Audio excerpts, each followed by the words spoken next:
cuman baru ada kesempatan ngobrol lagi setelah yang waktu itu dulu yang habis jatuh. Nah saya ceritakan kalau saya itu waktu itu mimpi tapi seolah nyata yang diserang sama sosok yang setengah ular, nenek-nenek setengah ular. Saya juga cerita kalau saya bertemu dengan sosok tinggi besar laki-laki yang di pantai. Nah itu di situ ya Pak Ustadz cerita gitu. Jadi pertama waktu saya cerita soal saya diserang nenek-nenek setengah ular itu, Pak Ustadz tanya, coba lihat nih kamu habis ngapain. Jadi ya dari nadanya seolah-olah Pak Ustadz tuh sebenarnya nggak tahu itu siapa, sosok apa. Saya coba ingat-ingat, kebetulan itu sih Pak Ustadz bilang kan, sore hari ini kita main ke daerah Muara. Di situ Pak Ustadz malah tersenyum gitu. Di Bapak bilang ya pantas, berarti mungkin dia pasti ya hikmatnya apa bang? Si sosok nenek-nenek setengah ular itu namanya Mas ya, dan dia itu pemimpin ada kerajaan siluman ular kecil di daerah Muara itu, dia pemimpinnya. Dan menurut Ustadz saya diserang seperti itu karena saya dianggap kurang ajar. Jadi saya datang ke sana, saya nggak tahu lah mungkin ada sesuatu yang saya lakukan yang berkenan. Saya juga tidak kalau dalam ingat saya ngapain kan, maksudnya saya rasa saya nggak melakukan hal-hal yang aneh gitu. Tapi Bapak Guru bilang kadang-kadang masyarakat desa sendiri nggak ada yang berani ke sana. Tapi waktu gurunya ke sana ya tapi ya kan saya juga tempat yang bagus gitu ya. Jadi intinya kalau nggak ada putih atau nggak ada bisa nggak ada. Karena memang sih tempatnya itu walaupun dekat gitu, tapi emang aksesnya itu susah ya. Jadi menurut Pak Ustadz di sana tuh ada kerajaan kecil, kerajaan siluman ular. Dan ya konon, walaupun Pak Ustadz juga lakunya kurang tahu, konon katanya itu bisa pakai pesugihan. Cuman ya saya sendiri ya saya ceritakan saya di itu serasa panas. Ya Pak Ustadz sih cuma pakai bilangnya ya untung aja kamu nggak sakit parah juga. Ya mungkin berarti kamu nggak terlalu dinilainya nggak terlalu kurang ajar gitu. Ya tapi nggak apa-apa karena apa kalau misalnya ya Pak Ustadz juga memastikan setelah itu ada kejadian lagi nggak berkaitan sama sosok itu ya menurut apa yang sosok yang sekolah itu. Saya bilang sih nggak ada, ya mungkin dia udah mudah-mudahan nggak selesai. Tapi ya alhamdulillah sih sampai sekarang ini kayaknya cukup bisa di situ aja urusannya. Udah sampai ngikut gitu ya kayaknya. Jadi mungkin kemarahan atau nggak sukanya sama saya udah terlampiaskan semua kumpul ya. Coba. Nah lantas Pak Ustadz juga di situ baru cerita aja nih bang. Jadi cerita soal waktu seminggu pertama saya ditampakin oleh ular yang ular buntung juga sama sosok yang di saya. Jadi Pak Ustadz balik cerita gini ya. Untuk dan pilot menjadi keluarga.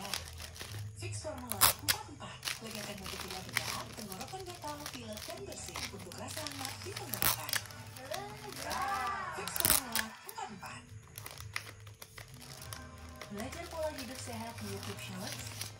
Makan sehat. Sebetulnya di kampung tersebut itu ada tempat perlintasan. Jadi ya kan tadi memang ada kerajaan siluman ular. Terus jadi ya rakyatnya juga otomatis pulang siluman ular kita. Dan itu memang banyak aktivitas melintas di kampung tersebut di Lembang. Ternyata begitu. Jadi sebetulnya apa yang saya alami di minggu pertama itu ya kontak yang merasa aneh itu bang. Cuman menurutnya ya sebetulnya kalau masyarakat di sana sih sudah terbiasa dan udah nggak merasa aneh dengan hal tersebut.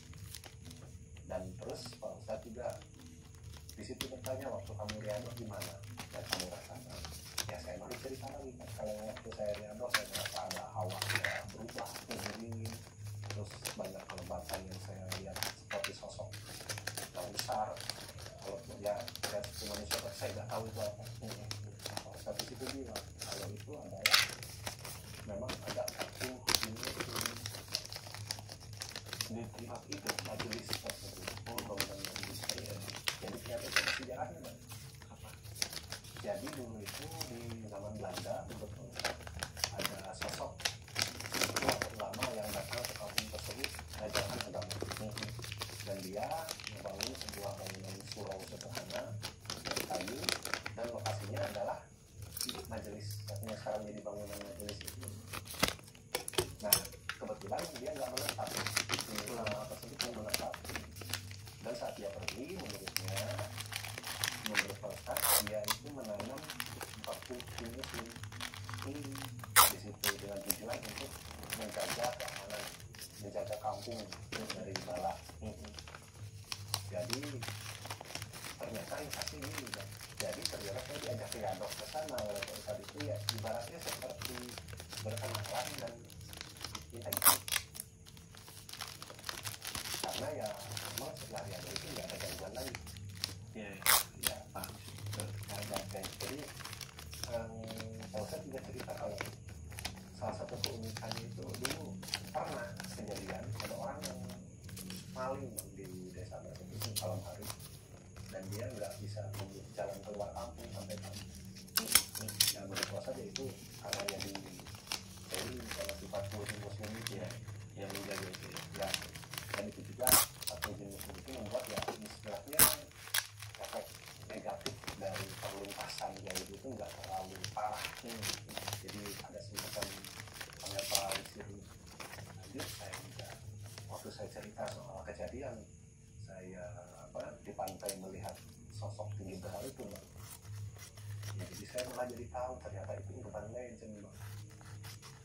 Oh ini beda lagi nih, sosoknya berarti urban legend tersendiri nih. Iya, ternyata urban legend di kampung tersebut Bang. Ya. Dia menurut itu nama sahabatnya si Pacu, disebutnya si Pacu.